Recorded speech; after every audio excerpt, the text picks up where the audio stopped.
Mr. Speaker, I rise today to highlight 10 ways in which the state of California is currently under federal investigation, in particular the Newsom administration under federal investigation. Now, the New York Times recently ran a story on this topic headlined, "Trump Takes Aim at California." The question was, why is the administration targeting California? They called it a multi-pronged assault on California that has begun in earnest. But that's actually the wrong question, to ask why the administration is targeting California. The appropriate question is, why is California so flagrantly violating federal law in so many different ways?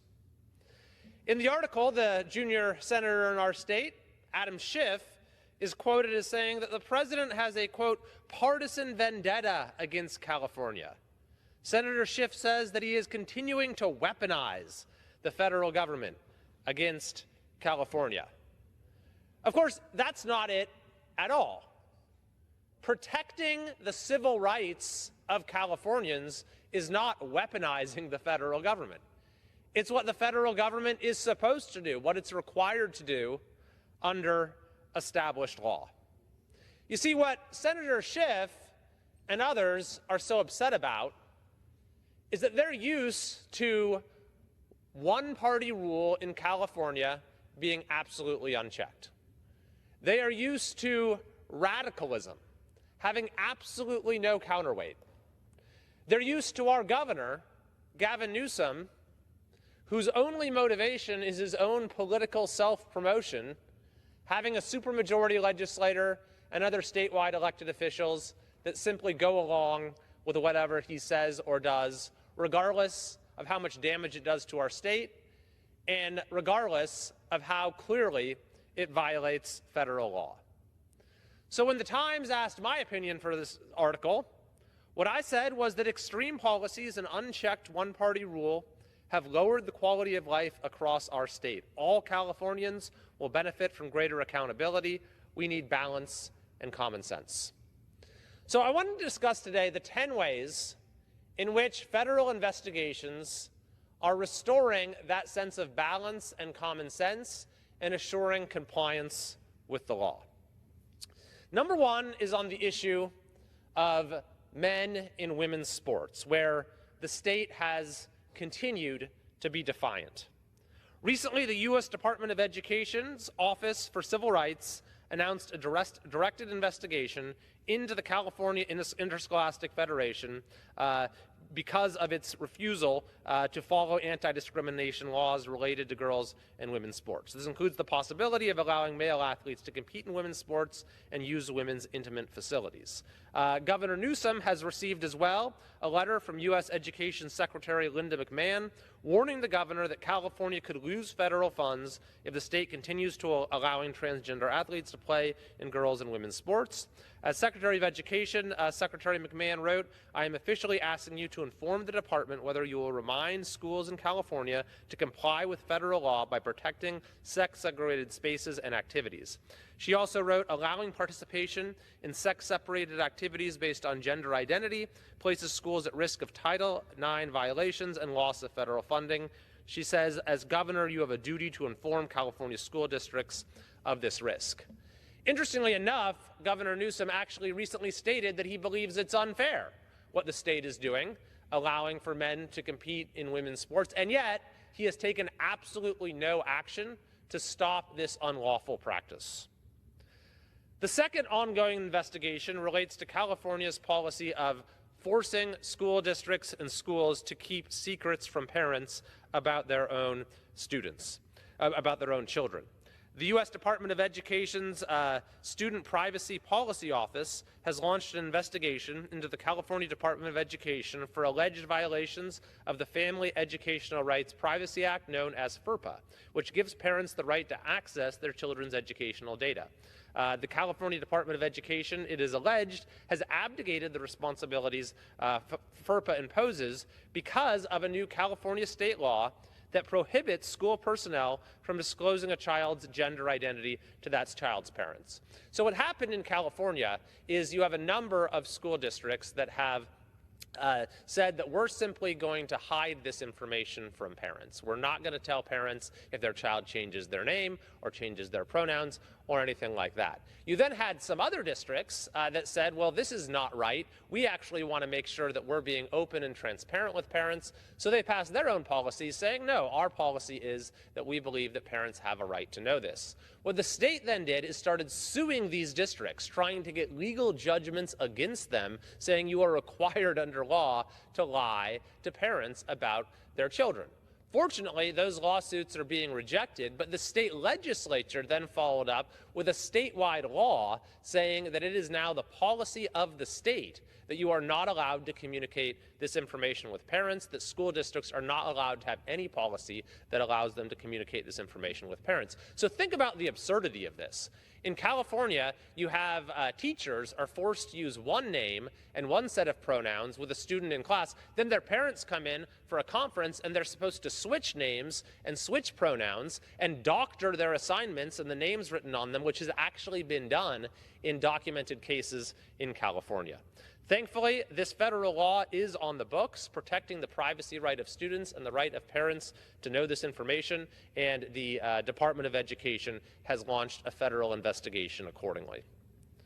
The third ongoing investigation relates to the issue of racial discrimination in California higher education.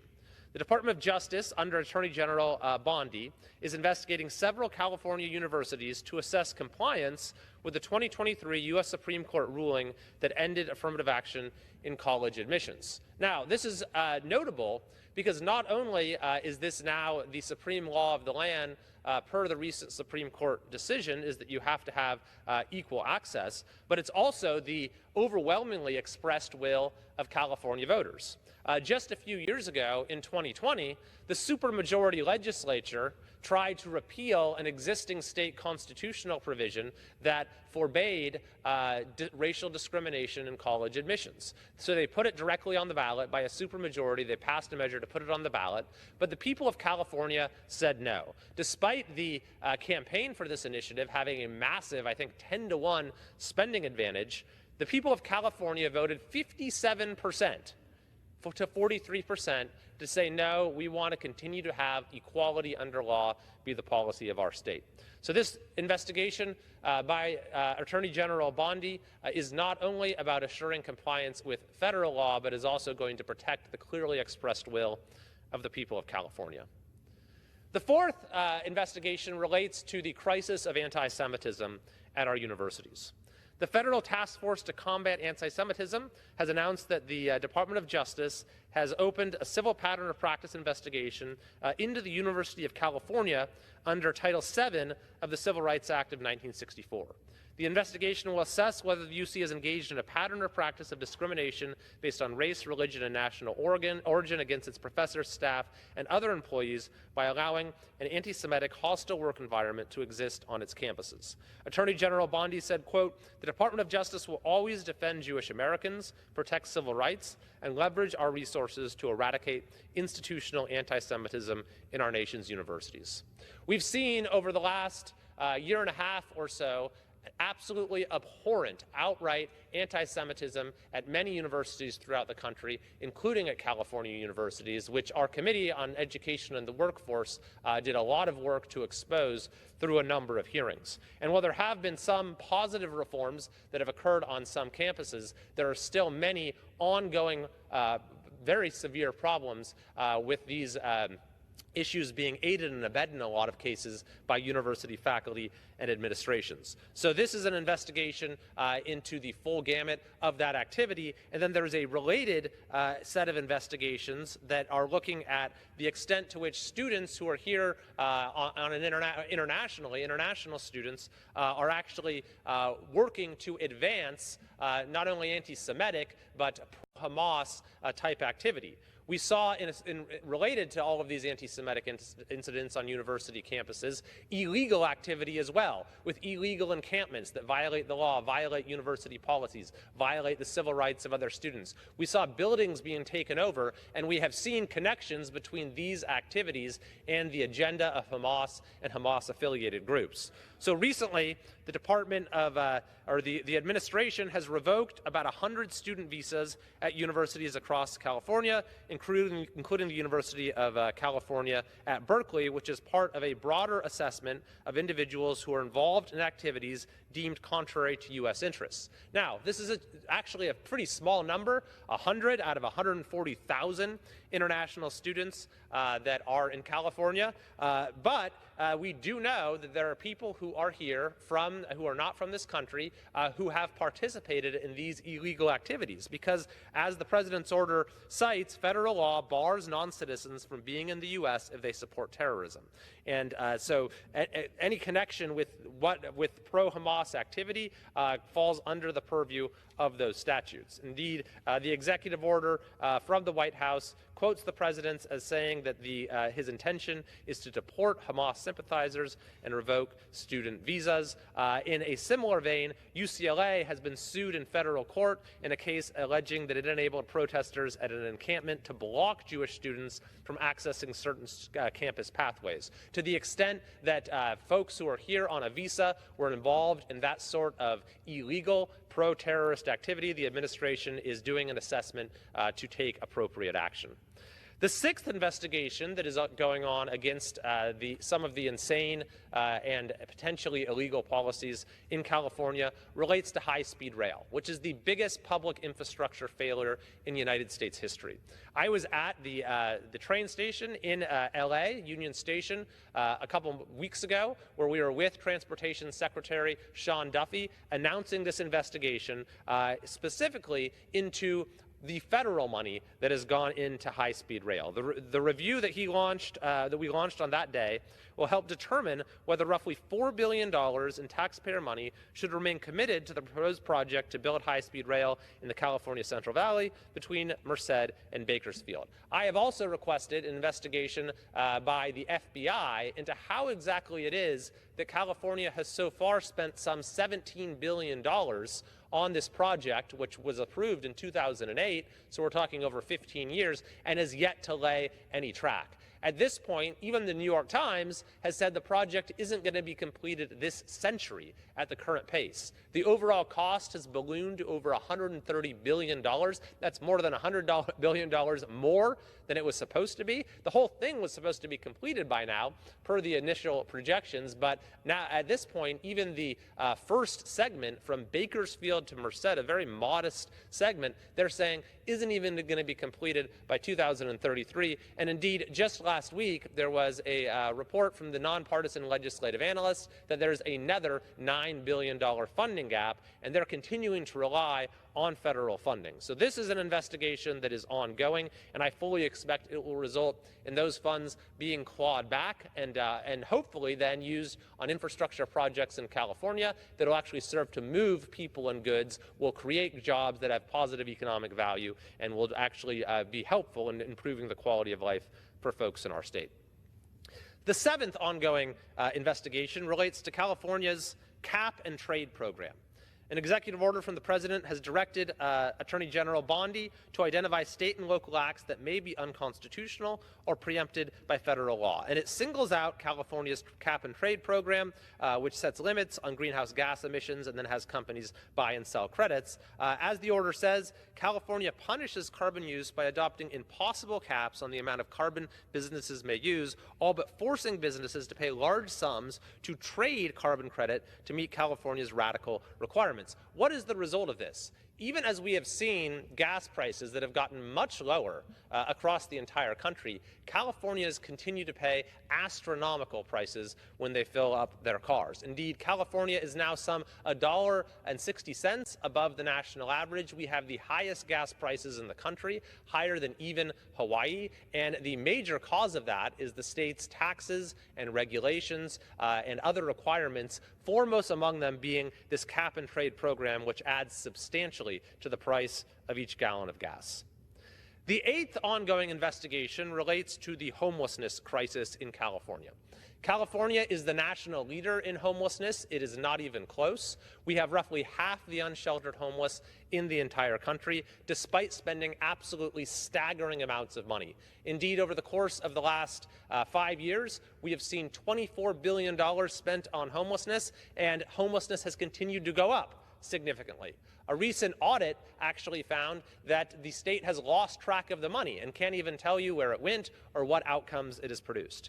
But now the new United States Attorney for the Central District of California, Bill Kiley, has announced the formation of the Homelessness, Fraud, and Corruption Task Force, which will investigate fraud, waste, abuse, and corruption involving funds allocated towards the eradication of homelessness within the 7-county jurisdiction of the Central District of California. The task force will be comprised of federal prosecutors from the Major Fraud Section, the Public Corruption and Civil Rights Section, and the Civil Division Civil Fraud Section of the U.S. Attorney's Office. And it'll specifically look into what's going on in Los Angeles, where recently a court-ordered audit found that homelessness services provided by the city and county were, quote, disjointed and contained poor quality and integration. And there's a lot of federal money at stake at issue here, by the way. During COVID, the federal government sent $100 million in emergency aid to LA County to address homelessness, and last month, the U.S. Department of Housing and Urban Development awarded more than $200 million to address homelessness in LA. So now there is a federal investigation ongoing, led by the U.S. Attorney's Office, into exactly what has happened to all of this money. The ninth ongoing investigation relates to concealed carry. As part of a broader review of restrictive firearms-related laws in California and other states, the Department of Justice's Civil Rights Division has announced an investigation into the LA County Sheriff's Department to determine whether it is engaging in a pattern or practice of depriving ordinary law-abiding Californians of their Second Amendment rights. The release from the Attorney General's office notes that a recent federal court decision found that the law and facts were clearly in favor of 2 private plaintiffs who challenged the lengthy 18-month delays that the LA County Sheriff's Department had imposed when processing their concealed handgun license applications, and that the Civil Rights Division has reason to believe that those 2 plaintiffs are not the only ones in this county of some 8 million people experiencing long delays that are unduly burdening or effectively denying the Second Amendment rights of the people of Los Angeles. The release from the Attorney General goes on to note the ways in which the Second Amendment rights of Californians have been unduly burdened in countless ways. They call California a particularly egregious offender. In response to recent Supreme Court case law, California enacted new legislation to further restrict the ability of ordinary, law-abiding Californians to keep and bear arms. And many California localities appear to be imposing additional burdens beyond those required by California state law, including by subjecting ordinary, law-abiding Californians to expensive fees and lengthy wait times associated with applications for concealed handgun licenses. So now there will be some counterweight to these measures which are restricting the rights of Californians. In fact, there was even a recent proposal in the legislature that went to the very core of the Second Amendment that would have said that you're no longer allowed to defend yourself against an intruder who breaks into your own home. Luckily, that bill was defeated, but it just shows you how far California has gone from what is protected by the Constitution. And finally, of course, there is ongoing federal action, and this being the 10th federal action related to California when it comes to sanctuary jurisdictions.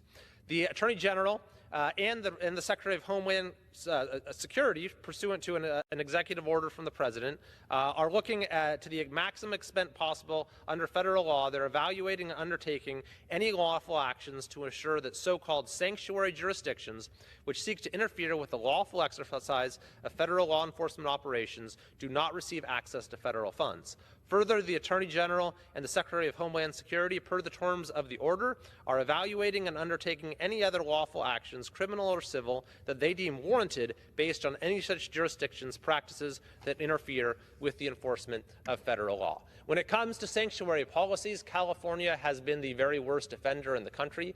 The state has a sanctuary state policy that was passed in 2017 and is responsible for many, many tragedies that have been documented throughout our state. And then you even have jurisdictions like Los Angeles and San Diego and San Francisco that were already sanctuary jurisdictions on top of being within a sanctuary state, but are now even going further, one of them even passing what they're calling a super sanctuary jurisdiction ordinance. We have, those of us who represent districts in California that are not sanctuary jurisdictions have also asked the administration to be sure to recognize those counties and jurisdictions that are in good faith trying to comply with federal law, very much unlike jurisdictions like Los Angeles, San Diego, and San Francisco.